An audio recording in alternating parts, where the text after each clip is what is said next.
today I want to talk about your favorite topic, death. And I want to make it your favorite topic because I know it's not your favorite topic. In fact, a lot of us don't even want to talk about it, don't even want to think about it. It's such a morbid thought. It's such a fearful thought. We don't even feel we can face it. But today is a day we need to talk about it because we will face it, and we need to face it now so we can face it then.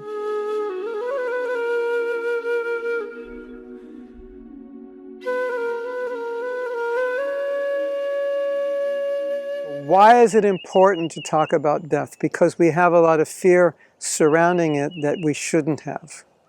There's a lot of unknown, but it's not so unknown when you start discussing it and you start thinking about it. Now, one of the things that you discover when you start studying what Bhagavatam says about death, what Gita says about death, is that our whole life culminates in leaving our body in a perfect way, in Krishna consciousness. Or as it is said, you will be tested, your final exam is how you leave the body.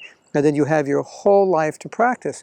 So the idea of not talking about it, thinking about it, is not good because our whole life is a preparation for that moment. It's like you're going to have a final exam. Oh, I don't want to talk about it, I want to think about it. No, but you're going to have it. You need to talk about it. You need to think about it because it's a reality. You need to prepare for it. So Prabhupada says life is a practice. Now, if you want to succeed at something, you don't succeed the day you do it. You succeed in the practice of it. You succeed by preparing for it. If you're going into a ring to fight, you succeed in the training. If you're going to school and taking your final exam, you succeed in the preparation, in the homework, and paying attention in class, and reading the assignments, in studying the material. So in the same way, the preparation for death is not that last few days when we find out it's going to be all over, if we're even that fortunate, but it's right now.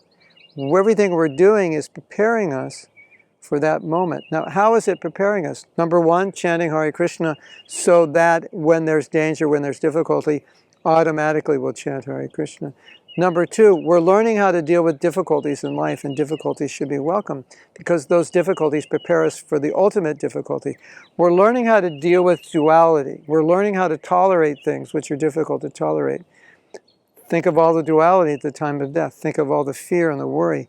These are all the things we're trying to learn how to overcome, or at least deal with successfully now, so that at that moment, we've got the training. We've been in the gym of life, so that at that moment we can leave in perfect Krishna consciousness, because if we do, our life's successful.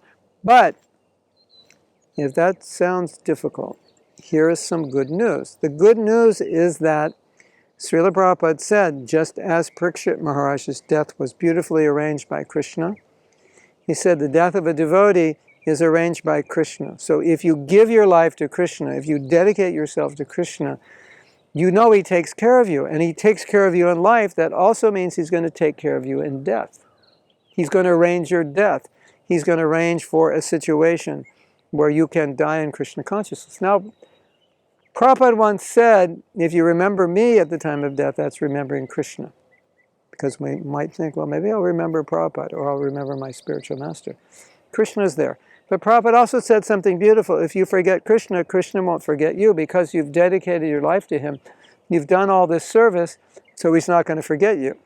So that's a beautiful thought. So the summation is, if we practice Krishna consciousness the way Prabhupada gave it, we'll be ready.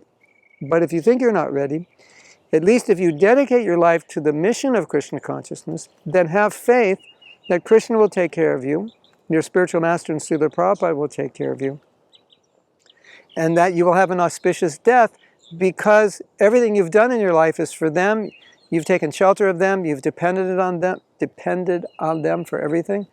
So in the same way, now you're depending on them to leave your body successfully. And as they've taken care of you throughout your life, and they brought you to Krishna consciousness in the first place, don't you think they will help you leave in Krishna consciousness? And the answer is, yes, they will. Have that faith. You don't have to worry at the time of death. Time of death is a glorious time. That's the time you can go back home, back to Godhead, meet Krishna. Why would we lament? The only reason, really, we would lament is because we're attached to things of this world, we're attached to the body, we're attached to enjoying the body and things of this world.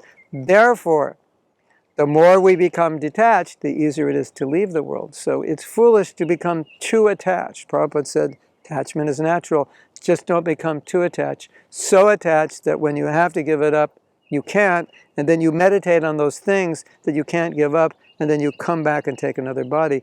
And then you failed, Prabhupada, you failed your guru because you promised. Basically, when you become initiated, you promise, I will go back to Godhead, I will follow your instructions. So that's why we maintain some healthy level of detachment, because otherwise, like Bhagavatam says, the materialistic man dies thinking of his wife, thinking of his family, thinking how they will exist without me, and then he just comes back and takes another birth. Or she comes back and takes another birth. So don't be afraid of dying. It's glorious. It's the ultimate culmination. It's the ultimate test. It's what Prabhupada is preparing us for. If we follow his instructions, we'll be successful. Hare Krishna.